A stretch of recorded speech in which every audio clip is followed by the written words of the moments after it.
Look fellas, I know the title of this video looks a little critical, and it is just a little. My point of this video is just to talk about why Hoopu Games decided to make void items less potent and less punishing to grab. And compare them to lunar items, which actually do have a downside to using them, along with you have to fit yourself into a certain playstyle to actually get the most out of them. With that out of the way, start the video, you lopsided fuck. I love void items. I think they're a great addition to the game, but I wish they could have been more. Because right now, 8 out of the 14 items are just worth grabbing at all times with no real downside. But I need to reel myself back in for a second here. What are void items?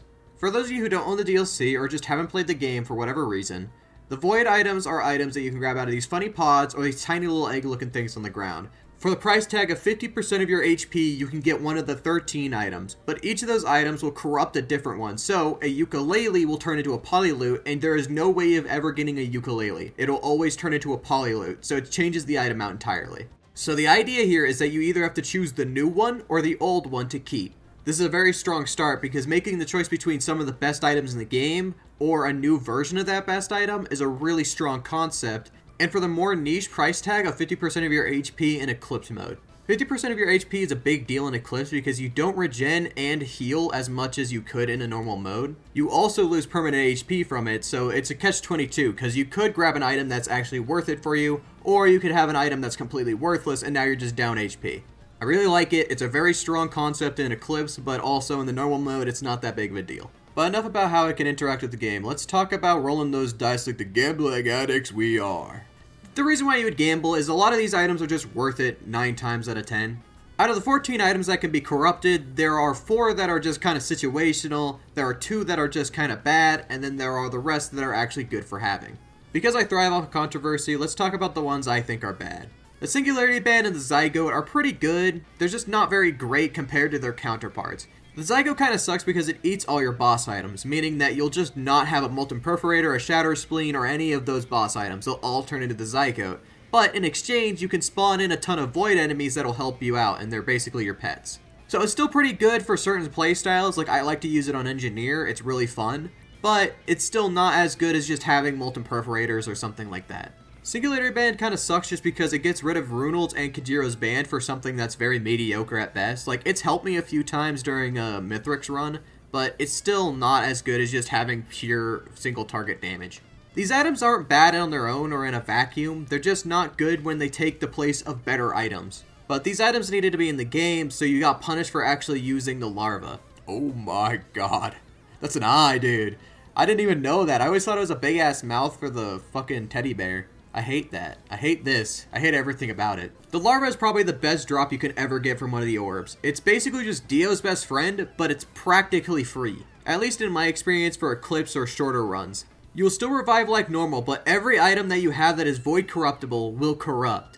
But if you didn't have like a key per se, and then you grab the key after, then that item will not be corrupted. So as long as you don't have like your lens maker glasses on you at the time, you're chilling. Because I forgot to say this earlier, but all of your items that you void corrupt are staying forever. That's for the rest of the run. You're never going to be able to change that back. So if you ever turn your lens maker glasses into splinter cell glasses, you're kind of fucked. Now the particularly observant of you might realize why this is particularly strong. Because if you're going to die anyway, it doesn't matter that your items are going to corrupt, because, like, you're going to die, and you're going to have to restart anyway, so it's worth it at every opportunity. It also has a better spawn chance because it only has to compete with 13 other items, instead of 25 other legendary items that Dio has to compete with. Now, running under the assumption that it's going to be a legendary drop no matter what, that means that the corruptible larva has a 50% chance of dropping, whereas the Dio's best friend is fighting for a drop chance with 25 other legendaries, which is approximately a very low chance of dropping. That is not counting the uncommons or the commons or anything else that has a chance of dropping. That's just counting legendaries.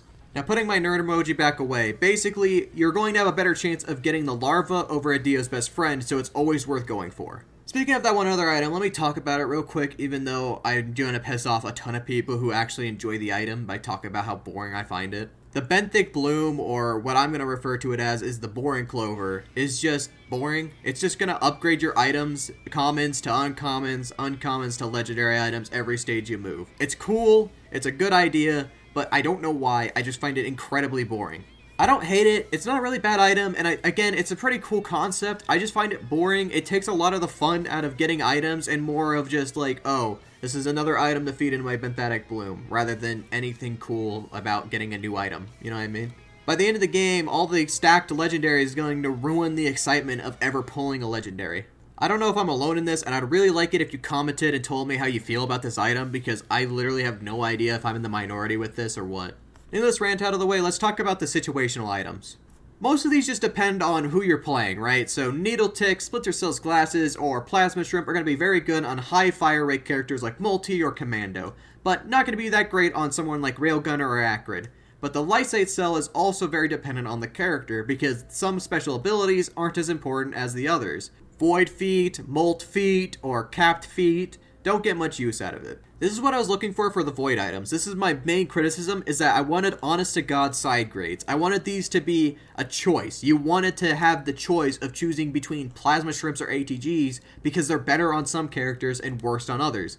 These are the items that I really like because it's a side grade, and that's the downside, is that you don't have critical chance, but you have a chance of just one-shotting enemies if you're going for longer runs. Or you have more missiles going out because you're playing a higher fire rate character rather than a slower fire rate one. These are some very great examples of side grades in my opinion, and it's just sad that not all of them are like this, that not all of them are currently good side grades. They're either just better or worse than the other options. Let's currently talk about the good ones that I've been kind of criticizing for the majority of this video. There are currently 8 that are very good, and there's really no reason to pick them up because they're just always going to give you value. Take the Polylute for example, which is close to being a side grade, but it just doesn't hit the mark. It hits the enemy multiple times rather than spreads out to multiple enemies like a ukulele does. So basically, you're going to hit them multiple times, doing all your damage in single target to kill them faster, so you can use your gasoline to do the AoE that the ukulele normally would. So it's basically just a straight upgrade. The reason why I didn't say the Wisp in a jar is because it also has a Void Corruptible form, and that one is also in the same vein as the Polylute. You still get the AoE, you get everything that the Will-O-Wisp does, but get this, you do it when you first hit them. So you basically just do more damage overall. And I love these items, and they're really fun items to use, and I like them a whole lot, but they're just not side grades, which I thought the Void items would be. They're just better items that I always grab no matter what. This is a boon for the player base because they're just good items to have, and they're fun to use, and they're still good. It's just a missed opportunity because it's nice to have side grades in a game like this. Before I get into my final point, let's compare them to Lunar items that actually have downsides. Lunar items, for people who don't know, are items that you can get after touching this new shrine and then going through the blue portal, and then you can buy one of these 5 items or re-roll them to try and get a new one. Void items in these have similar concepts, but lunar items are turned up to 11. So unless you're doing a specific build, or you're a dog shit YouTuber who's doing this for a challenge video because you're unoriginal and a masochist, then you're not going to be grabbing a whole lot of these except for the Gesture of the Drowned, which is just really good. But there are a few that I end up picking up a few times, like Transcendence or Shaped Glass. For the latter, I have an ego the size of Jupiter, so I end up thinking I can survive forever because I'm so good at the game, and then I end up dying to a Wisp. For the former, there's a really funny build you can do if you get Plasma Shrimps and you play double nail gun multi, because, you know, the Plasma Shrimp is reliant on having shields, so you can pump out a whole lot of damage, and you can also pump out even more if you have the Pocket Rocket with you, shooting out 3 rockets per hit. It's a very specific build, but if you get it, it's so good to do, and it's so fun. But for every one of those items, there's a ton more that just nobody use because they're just not very good. And this is the reason why I'm comparing them, is because I think the lunar items are the reason why the void items are so mellow. I think they wanted them to be situational, but they turned them down a little bit because the lunar items are very situational,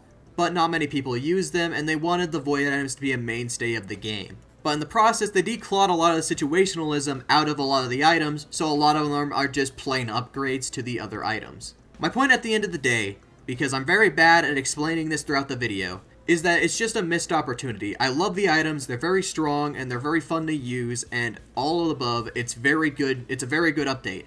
Don't get me wrong, I love the void items. But I think we should have a little bit of a bite in the ass if we choose the wrong items on the wrong characters. Make it so I'm like, oh, maybe I shouldn't have grabbed a Plasma Shrimp on the Railgunner. It's not that good for him. Make it so I actually have to choose items depending on my character's preferences. Because obviously they're not going to be outright bad. None of these are going to be outright bad, but I want the other option to be better in certain situations. I think the choice between a Chronobauble and a Tentabauble, or a Ukulele and a Polylute, a Will-O-Wisp, or a Void Scent Flame should be a harder choice to make.